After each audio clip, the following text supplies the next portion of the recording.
Jesús, el Evangelio en los Evangelios de cada domingo. Un servicio para los ministros de la palabra. 30º domingo del tiempo ordinario, proclamamos el texto de Mateo 22, 34 al 40, sobre el amor a Dios y al prójimo. Cuando los fariseos se enteraron de que Jesús había dejado callados a los saduceos, se reunieron de común acuerdo, y uno de ellos, experto en la ley, le preguntó para ponerlo a prueba: Maestro, ¿cuál es el mandamiento más importante de la ley? Jesús le contestó: Amarás al Señor tu Dios con todo tu corazón, con toda tu alma y con toda tu mente. Este es el primer mandamiento y el más importante. El segundo es semejante a él: amarás a tu prójimo como a ti mismo. De estos dos mandamientos dependen toda la ley y los profetas. El contexto nos ayuda a precisar los significados de nuestro texto. Primero, el contexto literario. Nuestro texto pertenece a la unidad literaria de Mateo 21:1 al 23:29. Se trata de una serie de controversias de los dirigentes de Israel con Jesús en un contexto sociocultural que es el de los debates rabínicos para desafiar el estatus del contrincante, en este caso de Jesús. Los dirigentes de Israel ponen en duda la condición de profeta y maestro que la gente le atribuye a Jesús, y lo hacen con tres difíciles preguntas: una pregunta de carácter político, otra relativa al matrimonio y otra sobre la jerarquía de los mandamientos, que es nuestro texto. Este modo de ordenar el material literario no es extraño, porque Mateo tuvo que tener algún criterio para ordenar estas controversias, que con toda seguridad se dieron en tiempos y lugares distintos. El criterio para Mateo fue ordenar la unidad 21:1 al 23:29, tal cual como lo hace Marcos, según se procedía en un debate rabínico para desafiar el estatus del contrincante.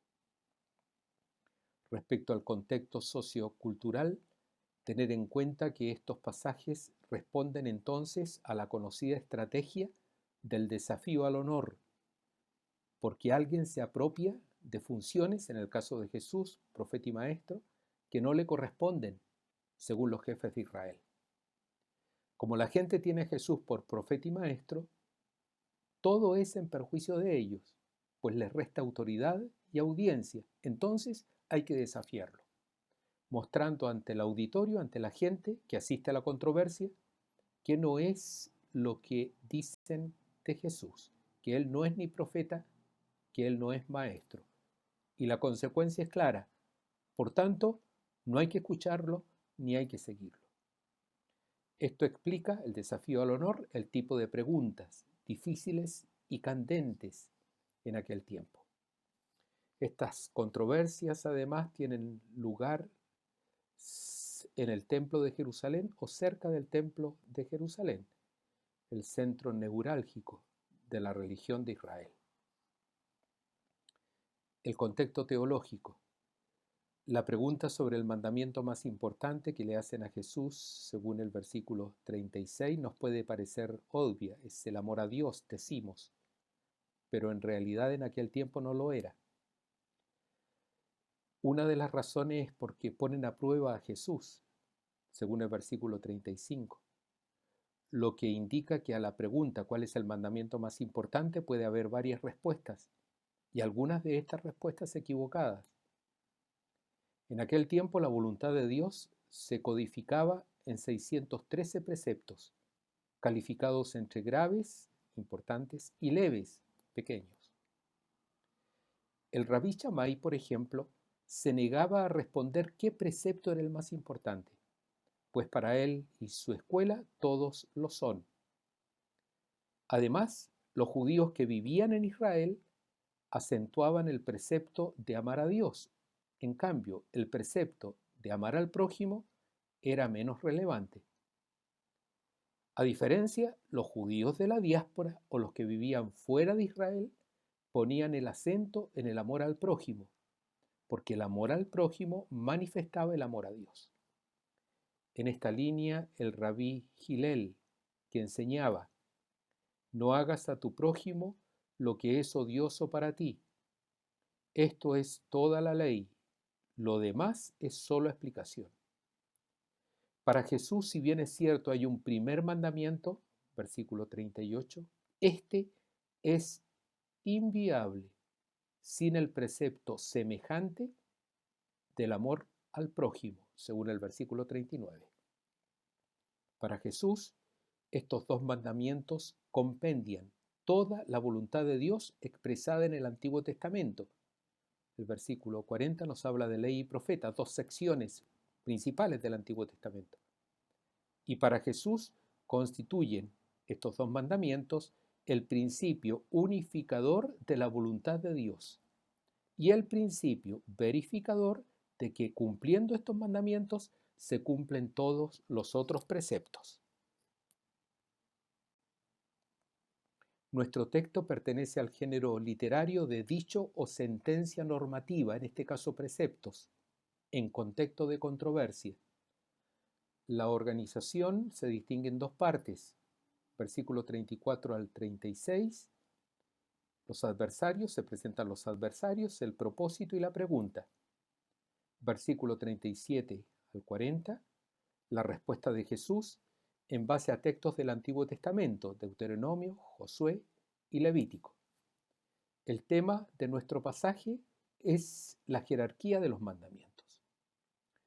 Versículo 34 y 35, los discípulos de los fariseos y los herodianos o partidarios de Herodes, luego los saduceos, y ahora un experto de la ley, nomikos es el término, que pertenece al partido de los fariseos, le hacen a Jesús preguntas difíciles para ponerlo a prueba. Peirazo es el verbo que aparece en el versículo 35, que es el mismo verbo con el que Mateo relata las tentaciones del tentador, capítulo 4, versículo 1 y 3.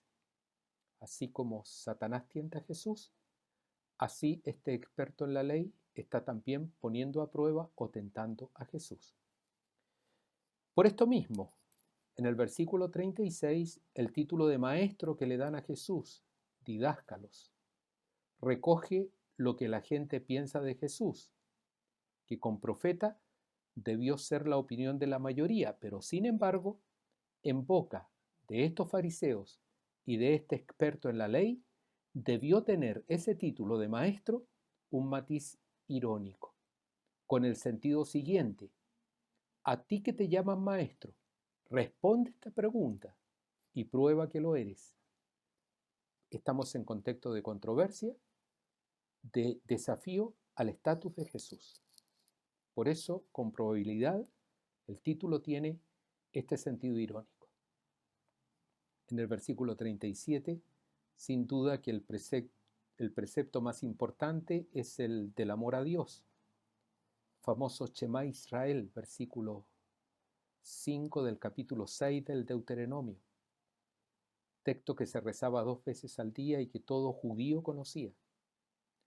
Este texto se llevaba en una filacteria, que es un pequeño estuche, generalmente de cuero, para guardar y nunca olvidar 4 textos fundamentales en la piedad israelita, 2 textos del Éxodo y 2 textos del Deuteronomio, entre los cuales está el nuestro, Shema Israel. Versículo 38-39, Jesús califica el precepto de Deuteronomio 6.5, el Shema Israel, escucha Israel, como el más importante. Megas es el adjetivo griego y tiene valor comparativo. Y lo califica como el primero, protos, según los versículos 38 y 39. Por lo tanto, este precepto está por encima de todos los que vienen, porque el siguiente es el segundo, Deuteros. Sin embargo, el precepto del amor al prójimo es semejante al primero, homoios, versículo 39. Si es semejante, significa que comparten naturaleza e importancia, pero no comparten la misma posición.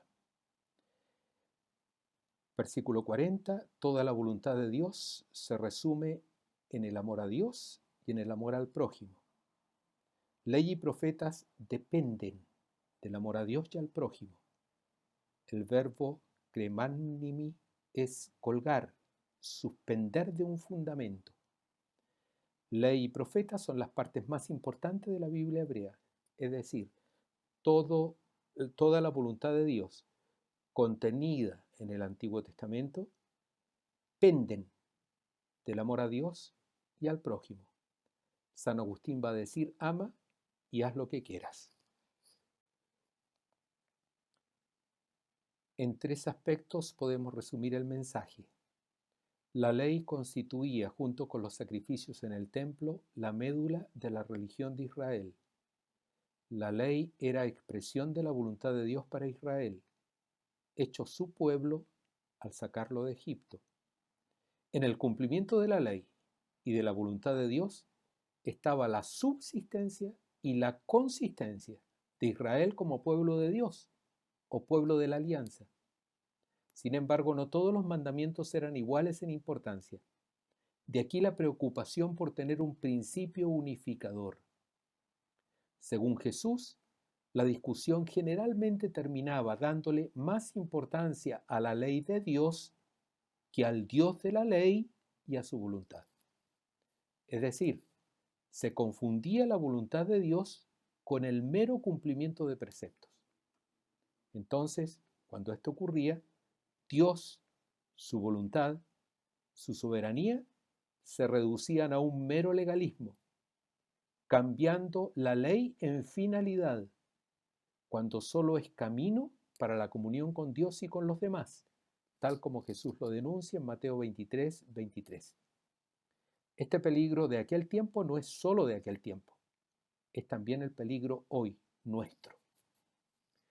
La originalidad de Jesús no está en la mención de los preceptos del amor a Dios y al prójimo, porque la Sagrada Escritura ya los contenía en el libro del Deuteronomio y Levítico.